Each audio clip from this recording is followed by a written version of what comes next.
What if everything you believe about yourself is a lie your brain tells you? Scientists put religious people inside brain scanners. Monks, nuns, Pentecostal Christians speaking in tongues. What they found wasn't what anyone expected. For thousands of years, humans have reported encounters with the divine, visions, voices, a feeling of being one with everything. But in the 1990s, scientists asked a different question: what's actually happening in the brain when this occurs?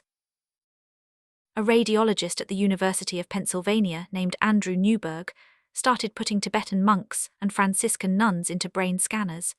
Meanwhile, a neuroscientist in Canada named Michael Persinger built a helmet he claimed could make anyone feel the presence of God. What they discovered would spark a new field called neurotheology and ignite a war between believers and skeptics that continues today. For skeptics, this was the smoking gun, proof that God is just a brain glitch, an evolutionary accident that helped our ancestors survive. For believers, it was confirmation. The brain was designed to connect with the divine. Of course, prayer lights up specific regions, but what the science actually shows is far stranger than either side wants to admit. When Newberg scanned Buddhist monks during deep meditation and Catholic nuns during centering prayer, he found something remarkable. The prefrontal cortex, the seat of attention and focus, it lit up like a Christmas tree. But here's what no one expected. The parietal lobe, the part of your brain that tells you where you end and the world begins, it went dark. When this region shuts down, the boundary between self and other dissolves. Meditators describe it as becoming one with everything. Nuns describe it as being in the presence of God. Newberg called this feeling absolute unitary being, and it wasn't imagination, it was measurable, repeatable, real brain activity, or rather, real brain inactivity, in exactly the right place. But then Newberg studied something completely different: Pentecostal Christians speaking in tongues, glossolalia, this rhythmic, language-like speech that practitioners say comes from the Holy Spirit. It's been dismissed by skeptics as learned behavior, emotional hysteria, play acting. The brain scans told a different story. The frontal lobe, the part that controls willful behavior and language, it actually decreased in activity. The language centers of the brain were relatively quiet. Whatever was happening, these people genuinely weren't in control of the speech in the normal sense. The New York Times reported, the passionate, sometimes rhythmic, language-like patter that pours forth reflects a state of mental possession, many of them say. Now they have some neuroscience to back them up. This was the opposite of meditation. Monks showed more frontal control, tongue speakers showed less, two completely different brain states, both described as spiritual. Meanwhile in Canada, Michael Persinger was asking a more provocative question: could he manufacture a religious experience? His God helmet used weak magnetic fields, about the strength of a hair dryer, applied to the temporal lobes. Persinger claimed 70 to 80% of participants felt a sensed presence, a ghost, an angel, a divine being in the room with them. His theory: religious experiences aren't visits from the beyond, they're the brain's right hemisphere intruding on the left, creating the illusion of an external presence. When evolutionary biologist Richard Dawkins, perhaps the world's most famous atheist, tried the helmet, he felt nothing, just slight dizziness. Persinger's explanation: Dawkins had low temporal lobe sensitivity. Some brains are simply more wired for religious experience than others. But here's where it gets complicated. In 2005, Swedish researchers tried to replicate the experiment using proper double-blind controls. The result: no effect. They concluded the experiences were due to suggestion and expectation, not magnetism.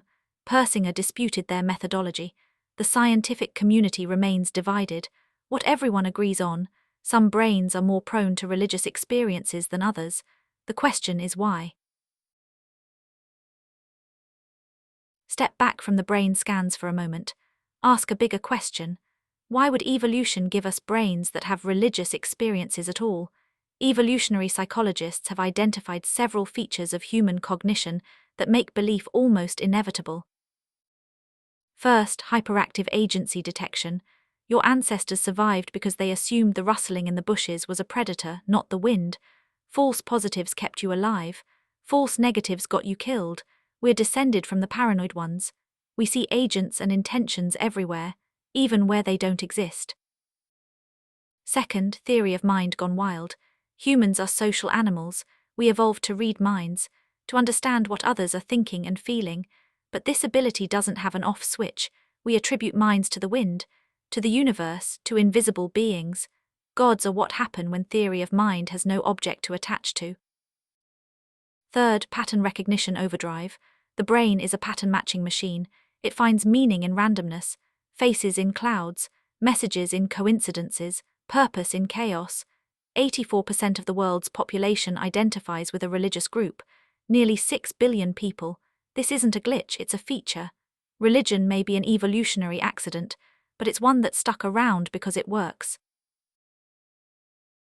Here's something that complicates the religion is just a brain glitch narrative. Religious people live longer. Studies show frequent church attenders have 36% lower mortality risk. Women who consider religion very important live nearly 2 years longer on average. Regular meditation, secular or religious, physically changes brain structure in 8 weeks. Whether it's the social support, the stress reduction, the sense of meaning, or something else entirely. Religious practice has measurable benefits. The brain may be generating these experiences, but that doesn't mean they're not useful. But the same brain mechanisms that create transcendent spiritual experiences can be hijacked. Cults exploit these vulnerabilities. The feeling of oneness can become fusion with a group. The surrender of the frontal lobe can become surrender to a leader. The pattern-seeking brain can find meaning in conspiracy. Neuroscientist Kathleen Taylor, author of Brainwashing, The Science of Thought Control, argues that belief itself can become pathological. Not because of what you believe, but how rigidly you believe it. The same brain that finds God can be led to atrocity. The architecture is neutral, the content matters. But here's what haunts the scientists who study this. When the parietal lobe goes dark, when the sense of self dissolves, meditators and mystics report something that feels more real than ordinary reality, not less. Neuroscientist and philosopher Sam Harris, who has meditated for over 30 years, puts it this way. The feeling that we call I is an illusion. There is no discrete self or ego living like a minotaur in the labyrinth of the brain. Harris doesn't believe in God, but he believes the self is an illusion, and that spiritual practices can reveal this. What does it mean if the you that you think is running the show is just another brain-generated experience, no more real than a dream? The monks and nuns in the brain scanners might not be hallucinating something false, they might be glimpsing something true, that the separation between self and world is a construction, useful, but not ultimate. So does neuroscience prove that God is real? Does it prove God is a delusion? Also no. What it shows is that the brain is capable of extraordinary states that have been central to human experience for millennia, and we're only beginning to understand them. Andrew Newberg puts it this way: every experience you've ever had was a brain state.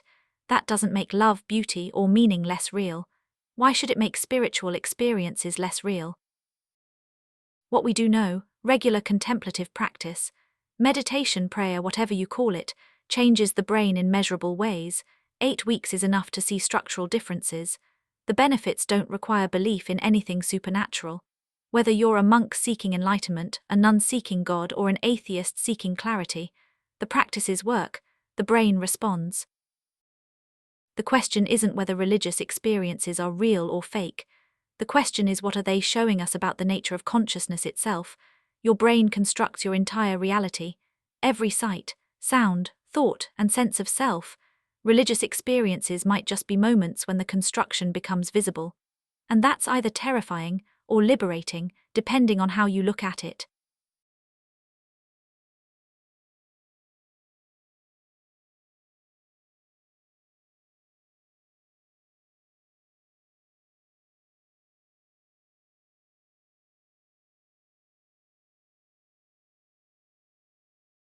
The brain is the most complex object in the known universe.